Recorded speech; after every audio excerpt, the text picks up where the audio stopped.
Chandresh Bhaiya, thank you so much for coming. Thank you so much for being regular in meditation sessions. Lots of prayers and yes, please आप अपना experience share करो all over of divine youth of ji meditation session and whatever you feel like. जी।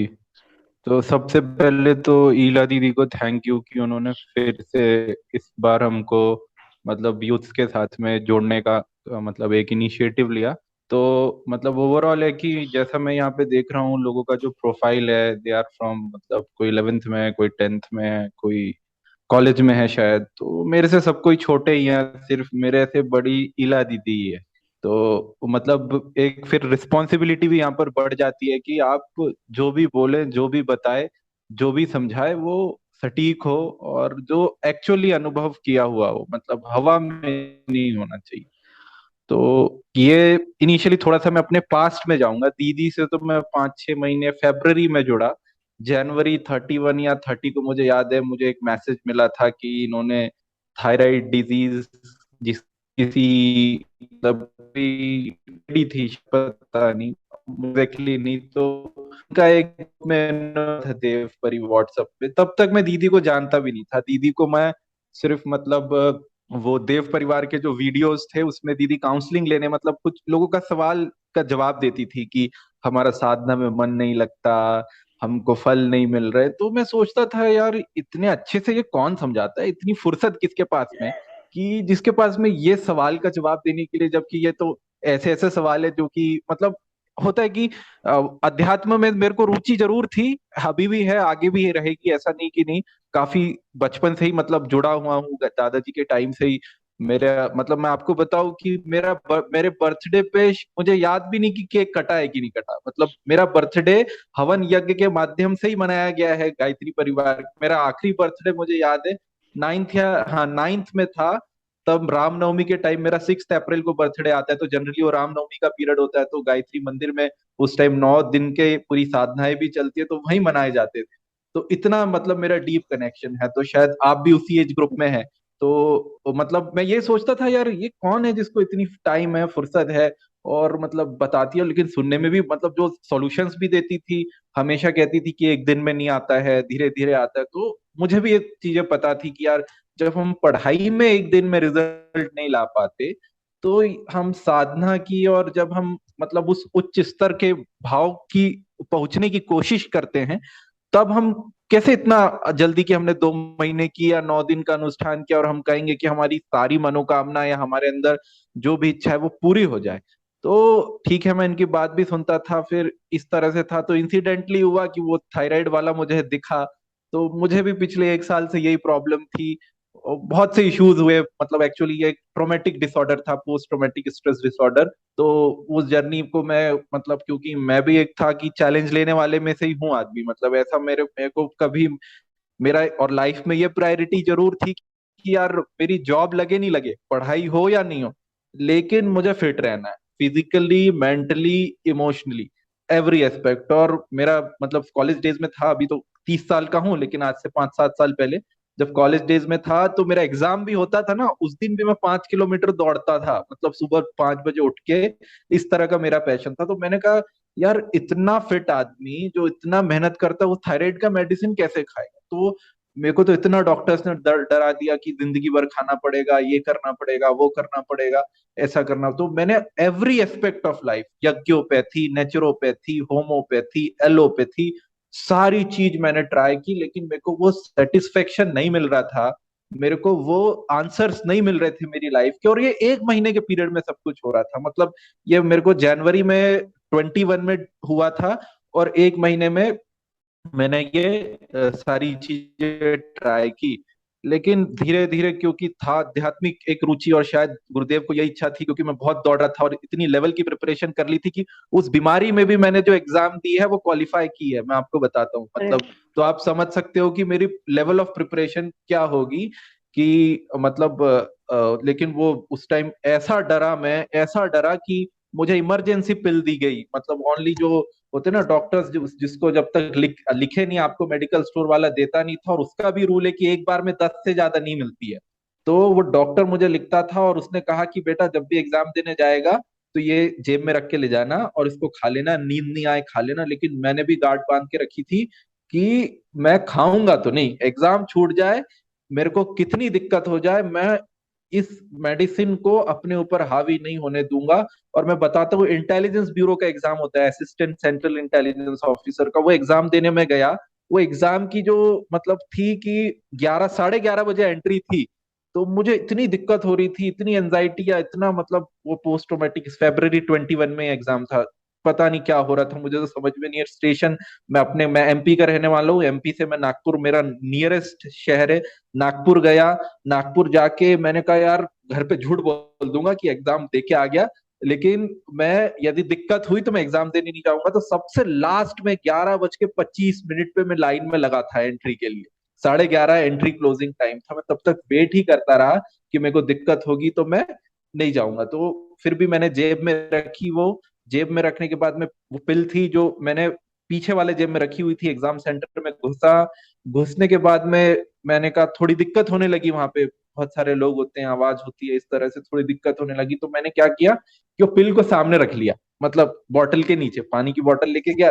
लेकिन फिर भी मैंने नहीं खाया। आप समझ लो कि जो लेवल था, और वो शायद इतना कॉन्फिडेंस जो होता है, यदि आपके जीवन में गुरुदेव जैसी शख्सियत ना हो, गायत्री परिवार जैसे लोग ना हो, या फिर ईला दीदी जैसे जो आपका इन सारी चीजों पे विश्वास बढ़ाते हो, वो ना हो, तो ये शायद पॉसिबल नहीं है। क्योंकि मैं अपने एज ग्रुप के लोगों को और भी देखता हूँ, काफी जल्दी वो लोग गिव अप कर देते हैं।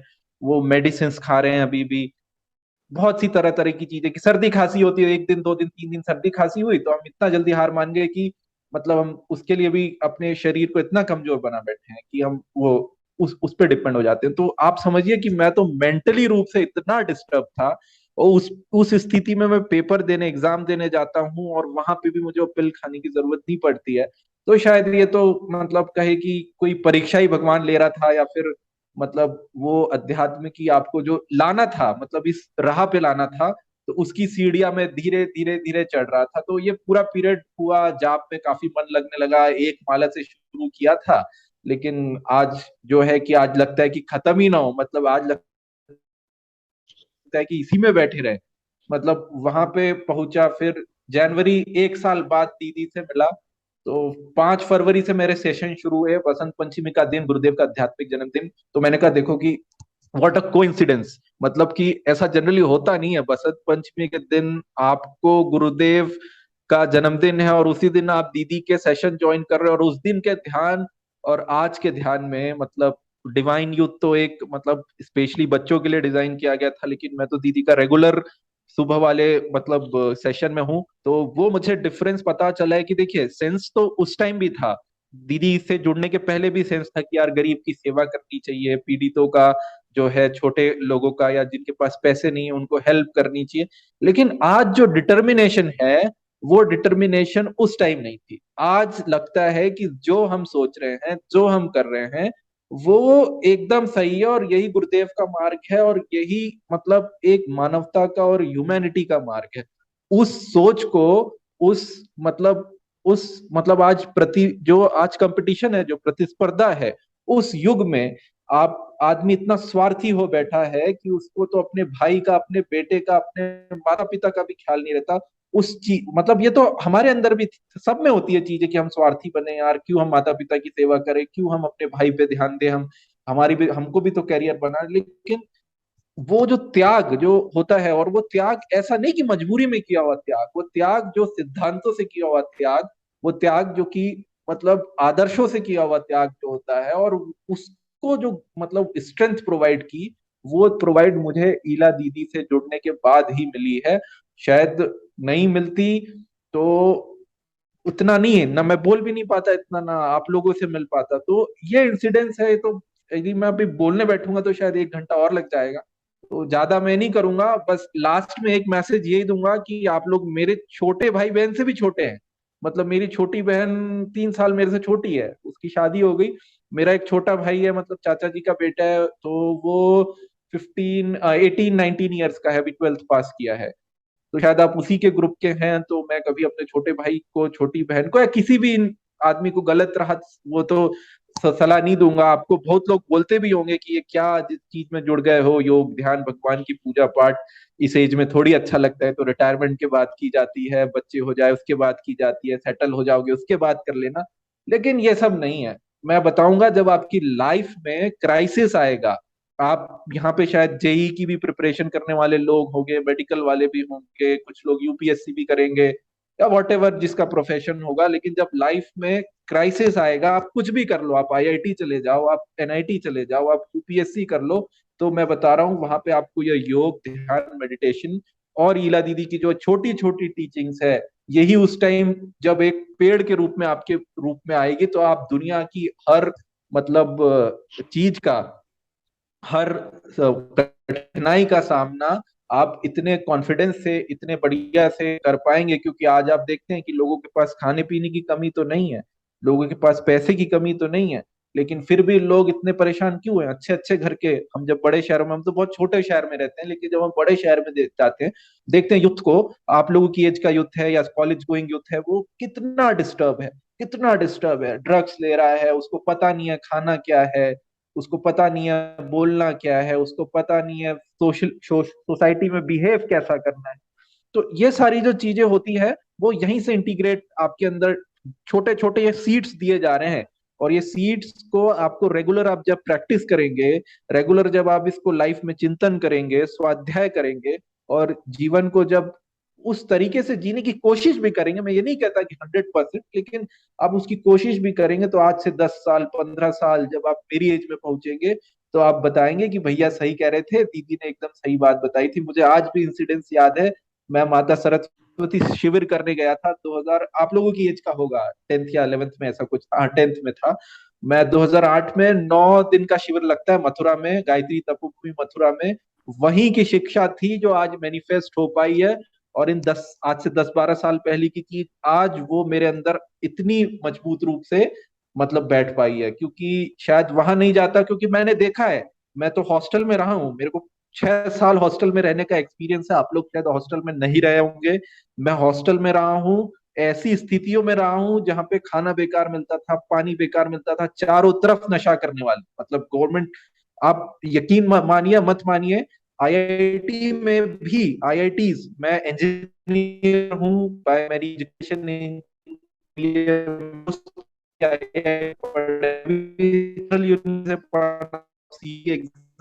अभी सीयूईटी की एग्जाम हो रही है, यही जो मैंने उस टाइम, ये इनिशिएट हुई थी कांग्रेस गवर्नमेंट में, तो वहां पर मैं सेंट्रल यूनिवर्सिटी में हॉस्टल में रहता रहता था। उस हॉस्टल में चारों तरफ लोग नशा करने वाले होते थे, इतनी मतलब स्टूडेंट की हालत बेकार थी। अच्छा अच्छा पढ़ने वाला बच्चा नशा कर रहा है, ऐसा आप कोई ड्रग नहीं, आप दुनिया में नाम लीजिए कि वो इनटेक नहीं करता होगा। लेकिन यदि मैं बच पाया, यदि मैं इन सारी चीजों से मतलब अपने आप को अलग रख पाया, क्योंकि प्रॉब्लम मेरी लाइफ में भी आई थी, एग्जाम्स मेरी भी वहां पे क्वालिफाई नहीं हो रहे थे, मैं भी फेल हुआ, मैं भी शायद ये सारी चीजों, मेरा भी कोई दोस्त नहीं था, लेकिन मैंने कभी इन सारी गलत चीजों के पीछे अपना जीवन जो है नहीं लगाया। मैंने कभी अपने माता पिता से इन सारी चीजों को लेकर उनको गलत चीज नहीं बताई, कि क्योंकि माता पिता की एक्सपेक्टेशंस होती है कि बच्चा पढ़ रहा होगा, लेकिन आप वहाँ क्या कर रहे हैं, कुछ और कर रहे हैं। तो यही मैसेज है कि ये जो चीज होती है, क्योंकि क्या होता है ना कि आदमी को जब कुछ मिलता नहीं है और बाहर के आबो हवा में देख के वो उसकी तरफ प्रभावित होने होने लगता है कि यार वो लोग पार्टी कर रहे हैं, वो लोग शराब पी रहे हैं, वो लोग ड्रग्स पी रहे हैं,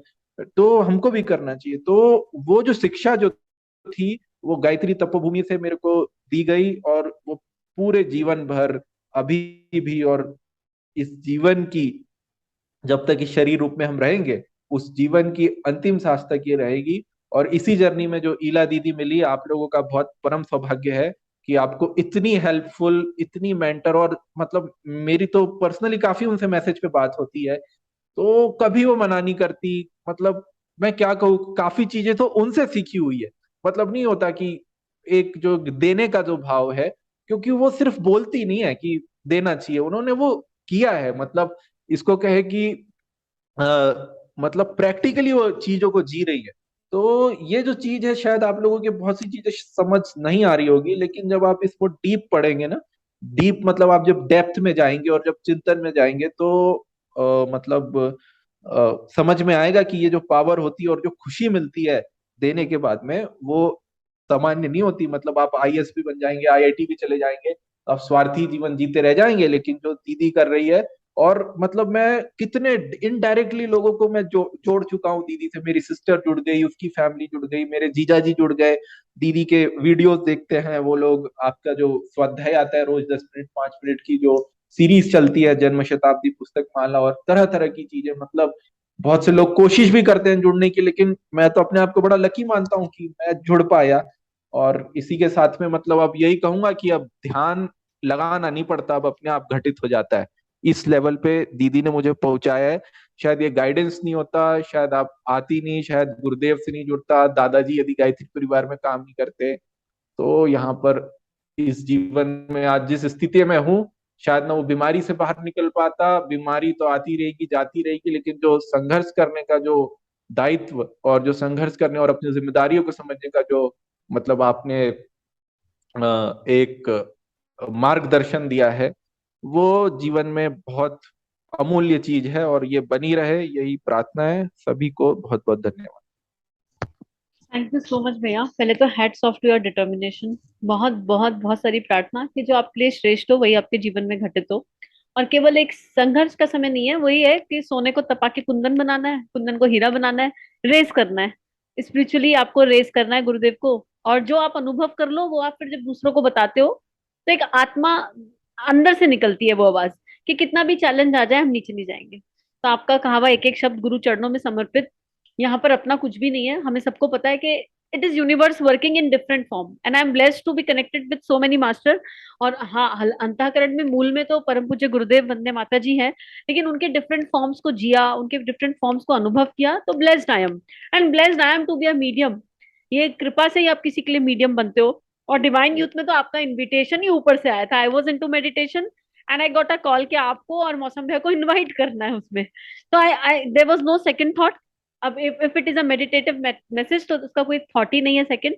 बट डेफिनेटली आज आपने जो बोला है, जब ये सब लोगों तक जाएगा तो बहुत सारे लोगों को शायद मेडिटेशन के बैच की तरफ अट्रैक्ट करेगा। और जो भी लोग इसको सुन रहे हैं उनसे यही रिक्वेस्ट है, यही प्रार्थना है कि कोई भी थॉट आपको, अगर आपके मन में चाह है ना कि आपको करना है, आपके मन में भाव है कि आपको करना है, तो आप किसी भी कारण से रुकिए मत। डोंट थिंक कि हम इस वजह से ना करें या हम उस वजह से ना करें। एक ट्राई करके देखिए, यूट्यूब पर भी बहुत सारे मेडिटेशन है, आपको कुछ समझना है तो वहां से उठा के 40 दिन की जर्नी स्टार्ट कर लो। बट डू ट्राई, क्योंकि कुछ चीजें ना अनुभव की होती है। कुछ चीजों को जानने के लिए उन्हें जीना पड़ता है। खाली थॉट से अभी खाना अच्छा बना है, लेकिन जब तक खाना खाएंगे नहीं कैसे पता चलेगा कितना अच्छा बना है। तो it is your inner journey, it is our own journey and we all are mutually there to support each other. तो it will be a blessing to me if I can do something, because बहुत लोगों ने मेरे लिए बहुत कुछ किया है। So it is non-stop journey. It is a continuous journey and it is a mutual journey. So thank you so much Chandresh भैया, feeling so blessed to listen to you. और डेफिनेटली आपके ये जो शब्द है ना, ये बहुत सारे हृदय में झंकार तो करेंगे। और आई होप जब नेक्स्ट डिवाइन यूथ आएगा तो पेरेंट्स विल बी अवेयर, खुद यूथ भी अवेयर होगा, और एक यूथ कम से कम 5-5 को तो लेकर आएगा ट्रांसफॉर्मेशन के लिए। And there should be no constant. You all know how I work, right? सबको पता है कि मैं कहाँ बोल रही हूँ और किस किस दृष्टि से बोल रही हूँ। कोई भी चीज कंस्टेंट नहीं बननी चाहिए इस जर्नी को करने के लिए, be it meditation session, be it divine youth session, be it any session. There should not be any constant कि हम इसलिए नहीं कर सकते क्योंकि। क्योंकि पे मत जाओ। अगर मन में आ गया करना है तो बस एक मैसेज कर दो, जस्ट अ मैसेज अवे, कि हमें करना है, बस उतना। उसके आगे कोई जरूरत नहीं और करने की, बिकॉज आप अपनी मर्जी से आए नहीं हो और हम आपको कुछ करा नहीं सकते। सब कुछ यूनिवर्स में हो रहा है और यूनिवर्स की शक्तियां आपस में एक दूसरे के लिए काम कर रही है। It is that simple. Thank you भैया, thank you so very much.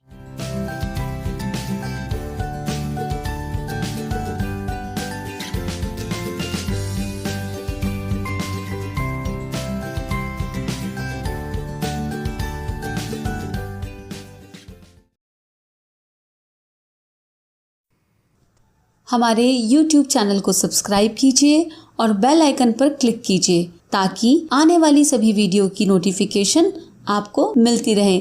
आप सभी को बहुत बहुत थैंक यू।